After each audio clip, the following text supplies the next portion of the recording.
दोस्तों, पूरे 400 सालों के बाद बन रहा है दिव्य दुर्लभ महाशुभ संयोग 19 अगस्त अजा एकादशी के दिन। यह एक चीज गाय को खिला देना, रोड़पति भी होंगे करोड़पति, मिलेंगी सभी संकटों और कष्टों से मुक्ति। मृत्यु दंड पितृ दोष तुरंत होगा खत्म, पूरे साल आपके घर में बहे रहेंगे अन्न धन के भंडार। यूं कहीं भगवान विष्णु जी माता लक्ष्मी की कृपा से आपकी 7 पुश्तें तक करेंगी रुपयों पैसों पर राज। या दोस्तों, 7 पीढ़ियों तक बैंक बैलेंस बढ़ता चला जाएगा, सभी दुख दर्द संकट कष्ट दूर हो जाएंगे, सभी सुख आपके पास आ जाएंगे, सभी सुख आपके कदम चूमेंगे यदि आप यह एक छोटी सी चीज इस बार अजा एकादशी के दिन गाय को खिला देते हैं। या दोस्तों, इस बार अजा एकादशी बहुत ही दुर्लभ योग में है। गाय से जुड़े इन उपायों को जो व्यक्ति कर लेगा उसके जीवन से समस्त परेशानियां दूर हो जाएंगी। स्वयं भगवान विष्णु जी माता लक्ष्मी की उस व्यक्ति को कृपा प्राप्त हो जाएगी, मनोकामना पूर्ण हो जाएंगी, परेशानियों का अंत हो जाएगा जीवन से और आपको अपार धन सुख संपत्ति की प्राप्ति होगी। तो दोस्तों, कौन कौन से वे गाय से जुड़े महत्वपूर्ण चमत्कारिक उपाय हैं जो कि आपको इस बार अजा एकादशी के दिन जरूर करने चाहिए, जिससे आपका संपूर्ण जीवन बदल जाएगा। वीडियो में उन्हीं उपायों को आपको विस्तार पूर्वक बताएंगे। समय निकालकर पूरा वीडियो देखना और इन उपायों को विधि विधान से करना जिस प्रकार हम आपको बताएं। मैं यकीन के साथ कहता हूं, आपको 21 दिनों के अंदर इन उपायों का असर देखने को मिल जाएगा, चमत्कार देखने को मिल जाएगा। कुछ उपाय तो ऐसे हैं आपको 24 घंटे में ही इसका असर देखने को मिल जाएगा। तो दोस्तों, गाय से जुड़े इन उपायों को जरूर करना और अंत तक वीडियो को पूरा जरूर देखना। भगवान विष्णु जी माता लक्ष्मी की आपको कृपा प्राप्त हो जाएगी। आगे शुरू करें वीडियो को। सबसे पहले तो लाइक करना, जय लक्ष्मी नारायण कमेंट्स में जरूर लिखना। दोस्तों, आपको बताना चाहेंगे कि भाद्रपद मास के कृष्ण पक्ष की एकादशी को अजा एकादशी का व्रत रखा जाता है। ऐसी मान्यता है कि यह व्रत जीवन से दुख दर्द और संकटों का नाश कर देता है और मोक्ष का मार्ग प्रशस्त कर देता है। अजा एकादशी का पालन करने से मनुष्य को पिछले जन्मों के पाप से मुक्ति मिलती है और इस व्रत को रखने से जीवन में सकारात्मकता आती है और अनेक कठिनाइयों पर विजय प्राप्त होती है। इस बार अजा एकादशी का व्रत 19 अगस्त को रखा जाएगा। आपको बता दें, धार्मिक मान्यता के अनुसार अजा एकादशी व्रत पर भगवान विष्णु जी माता लक्ष्मी का विधि विधान से पूजन करना चाहिए। या दोस्तों, इस व्रत को रखने से भगवान विष्णु जी माता लक्ष्मी की विशेष कृपा प्राप्त होती है, समस्त कष्ट दूर हो जाते हैं, मोक्ष की प्राप्ति होती है। धार्मिक मान्यताओं के अनुसार जो भी श्रद्धालु भगवान विष्णु जी के ऋषिकेश स्वरूप की उपासना करता है उसे मृत्यु के बाद विष्णु लोक मिलता है। अजा एकादशी के व्रत की कथा सुनने मात्र से ही अश्वमेध यज्ञ के बराबर का पुण्य फल मिलता है। आपको बताना चाहेंगे, अजा एकादशी के दिन कुछ विशेष बातों का ध्यान रखना चाहिए। इस दिन मांस मदिरा या लहसुन प्याज इत्यादि का सेवन करने से बचना चाहिए। इस दिन चावल खाने की भी मनाही होती है। इस दिन दूसरों के लिए मन में घृणा बिल्कुल भी ना लाएं। बाल या नखून काटने से भी परहेज करें। इस दिन दान दक्षिणा करने से बहुत पुण्य फलदायी फल प्राप्त आपको होंगे, मनोकामनाएं आपकी पूर्ण होंगी। तो अन्न धन वस्त्र का दान करें, आपको लाभ होगा। भगवान विष्णु जी माता लक्ष्मी की कृपा आपके ऊपर बरसेगी। इस दिन आपको अजा एकादशी के दिन प्रातः काल जल्दी उठना है, स्नान आदि के बाद स्वच्छ वस्त्र धारण करें, भगवान विष्णु जी का ध्यान करते हुए व्रत का संकल्प लें। पूजा स्थल पर भगवान विष्णु जी की प्रतिमा चित्र को स्थापित करें। दीप धूप पुष्प फल इत्यादि से विधिवत पूजा अर्चना करें। विष्णु सहस्त्र नाम का पाठ करें और प्रभु श्री कृष्ण के भजन का पाठ अवश्य करें। रात के समय जागरण करें और अगले दिन नियत समय पर व्रत समाप्त करें। और दोस्तों, इस दिन आपको अन्न धन वस्त्र का दान करना चाहिए, सेवा भाव रखना चाहिए। भगवान विष्णु जी माता लक्ष्मी प्रसन्न हो जाते हैं, व्यक्ति की समस्त मनोकामनाएं पूर्ण कर देते हैं। और एक उपाय जरूर करना चाहिए एकादशी के दिन, किसी भी एकादशी के दिन यह उपाय जरूर कर लेना। क्या करें? पीपल के पेड़ के नीचे आटे का चौमुखी दीपक बनाकर लाल वाले कलावे की बाती लगाकर उसमें सरसों का तेल डालकर जरूर जलाएं। 7 बार परिक्रमा करें पीपल के पेड़ की और दीपक की एक साथ। ओम नमो भगवते वासुदेवाय नमः मंत्र का जाप करते हुए मनोकामना पूर्ण होगी। आपको भगवान विष्णु जी, माता लक्ष्मी की कृपा प्राप्त होगी और जीवन से परेशानियों का अंत हो जाएगा। ये उपाय जरूर कर लेना। अब दोस्तों बात करते हैं गाय से जुड़े हुए कौन कौन से उपाय हैं जो कि आपको अजा एकादशी के दिन जरूर करने चाहिए। चलिए शुरू करते हैं। दोस्तों, सनातन परंपरा में गाय, गंगा और गायत्री का बहुत ज्यादा धार्मिक महत्व है। मान्यता है कि गौ माता के शरीर पर 33 कोटि देवी देवताओं का वास होता है।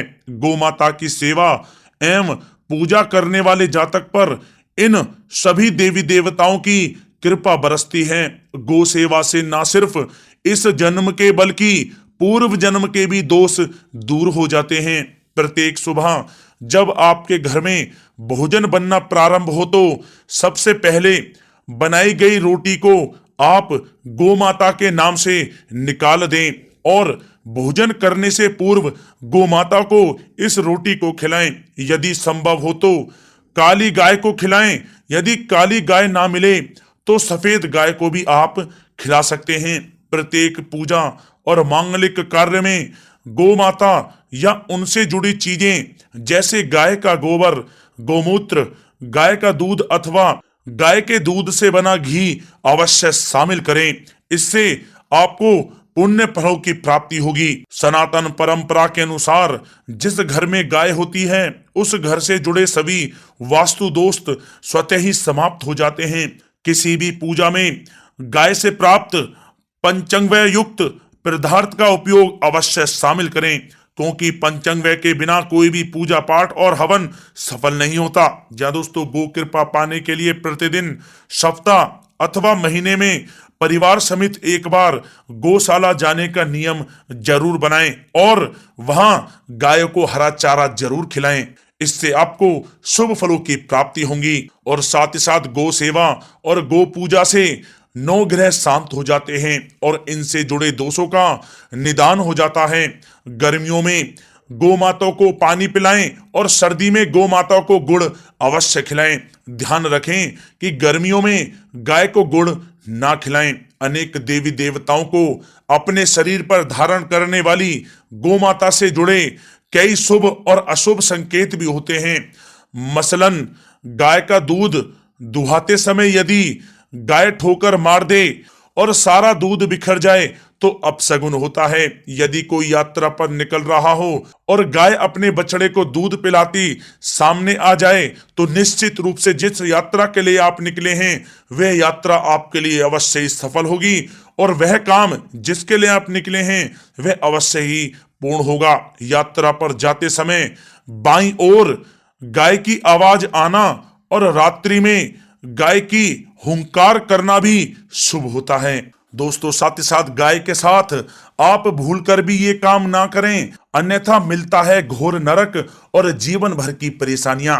या दोस्तों, गाय को राष्ट्रीय पशु बनाए जाने और इन्हें मौलिक अधिकार दिए जाने की बात हो रही है तो सवाल उठता है कि गाय जब भारतीय संस्कृति का अहम हिस्सा है तब भी गाय के साथ लोग खराब व्यवहार कैसे कर लेते हैं। गाय दर दर भटकती रहती है, भरपेट इन्हें चारा तक लोग नहीं देते। गाय जब तक दूध देती रहती है तो उनकी सेवा होती है और जैसे ही दूध देना बंद कर देती है तो लोग इन्हें उनकी किस्मत पर छोड़ देते हैं, सड़कों पर और गलियों में भटकने के लिए। ऐसे में गोवंशी जीवों को कोई डंडे से मारता है तो कोई उन पर पानी डाल देता है। कभी वाहनों से इन्हें ठोकर लग जाती है तो कभी बीमार होकर बेचारी एक गाय दम तोड़ देती हैं। ऐसे में जरूरत है इन बातों को जानने की कि गाय को लेकर शास्त्रों में क्या कहा गया है, गाय के साथ आपको कैसा व्यवहार करना चाहिए। या दोस्तों, गाय को कभी भी मारना पीटना नहीं चाहिए। शास्त्रों में गाय को माता का दर्जा दिया गया है। गाय को मारने पीटने वाला माता को मारने पीटने वाले के समान पाप का भागी माना जाता है। ऐसे घरों को नरक लोक में वर्षों तक कष्ट भोगना पड़ता है। अगले जन्म पशु योनि में मिलता है। कथा है कि गौतम मुनि ने गलती से गाय को डंडा मार दिया था जिससे गाय की मृत्यु हो गई थी और इस पाप से मुक्ति के लिए इन्हें वर्षों तक तपस्या करनी पड़ी। भगवान श्री कृष्ण जी ने बैल स्वरूप में आए वृत्तासुर का वध कर दिया था, जिससे मुक्ति के लिए भगवान श्री कृष्ण को संपूर्ण तीर्थों को एक कुंड में बुलाना पड़ा और इस कुंड में स्नान से वह पाप मुक्त हो गए थे। या दोस्तों, साथ ही साथ जो लोग पानी पी रही गाय को भगाते हैं वे घोर पापी के भागी बनकर नरक भोगते हैं, ऐसा पुराणों में बताया गया है। जबकि जो लोग गाय के लिए प्याऊ और चारा घरा बनवाते हैं वह महाभाग्यवान होते हैं। ऐसे लोग घोर पाप से मुक्त होकर स्वर्ग पा जाते हैं और बड़े ही धनवान कुल में जन्म लेकर सुख भोगते हैं। और साथ ही साथ आराम कर रही गाय को कष्ट देकर कभी भी उठाना नहीं चाहिए। कहते हैं कि जिस स्थान पर गाय बैठी है वहां से नकारात्मक ऊर्जा समाप्त हो जाती है। गाय के बैठने की जगह को जो लोग नियमित साफ रखते हैं वे पूर्व जन्म में किए गए जाने अनजाने में पापों से मुक्ति हो जाते हैं और गोलोक में स्थान पाते हैं। गाय को डंडा मारकर उठाना, पानी डालकर उठाने से मनुष्य पाप का भागी बनता है और अगले जन्म में उसे दर दर भटकना पड़ता है। और साथ ही साथ शास्त्रों में बताया गया है कि गाय का दूध उसके बछड़े के लिए होता है। गाय के बछड़े से बचा हुआ दूध ही मनुष्य को लेना चाहिए, लेकिन कुछ लोग एक बार गाय को दूह लेने के बाद फिर से बछड़े के लिए बचा हुआ दूध भी दूह लेते हैं। ऐसा करना घोर पाप कहा जाता है। ऐसे दूध को दुहाने वाला और ग्रहण करने वाला दोनों ही पाप के भागी बन जाते हैं। दोस्तों, साथ ही साथ शास्त्रों में कहा गया है कि गोवंश यानी गाय और बैल के पीठ पर नहीं बैठना चाहिए। इनके पीठ पर बैठने से महापाप लगता है। ऐसे लोगों को नरक की यातना भोगनी पड़ती है। एकमात्र महादेव के अंश के उत्पन्न नंदी ही गोवंशी हैं, जिस पर स्वयं महादेव और महादेवी सवारी करती हैं, क्योंकि नंदी ने स्वयं अपनी इच्छा से महादेव की सवारी बनना स्वीकार किया था। और साथ ही साथ शास्त्रों में गाय के दान को बहुत ही महत्व दिया गया है, लेकिन ऐसी गाय का दान कभी नहीं करना चाहिए जो बूढ़ी और बीमार हो। कठोपनिषद में नचिकेता की कथा भी इस संदर्भ में है कि जिस नचिकेता ने पिता द्वारा बूढ़ी गाय को दान करने पर आपत्ति जताई थी, दूध देने वाली और बछड़े सहित जो लोग गाय का दान करते हैं वह महान पुण्य को प्राप्त करके स्वर्ग में स्थान पाते हैं। दोस्तों, साथ ही साथ सूर्य, चंद्र, मंगल या शुक्र की युति राहु से हो तो पितृ दोष होता है। यह भी मान्यता है कि सूर्य का संबंध पिता से एवं मंगल का संबंध रक्त से होने के कारण सूर्य यदि शनि, राहु या केतु के साथ स्थित हो या दृष्टि संबंधी हो तथा मंगल की युति राहु या केतु से हो तो पितृ दोष होता है। इस दोष से जीवन संघर्ष में बन जाता है। यदि पितृ दोष हो तो गाय को प्रतिदिन या किसी भी एकादशी को या किसी पूर्णिमा के दिन या अमावस्या को रोटी, गुड़, चारा आदि खिलाने से पितृ दोष समाप्त हो जाता है। साथ ही साथ देसी गाय की पीठ पर जो ककुद कुबड़ होता है वह बृहस्पति गुरु हैं। अतः जन्म पत्री में यदि बृहस्पति अपनी नीच राशि मकर में हो या अशुभ स्थिति में हो तो देसी गाय के इस बृहस्पति भाग एवं शिवलिंग रूपी कुबड़ के दर्शन करने चाहिए।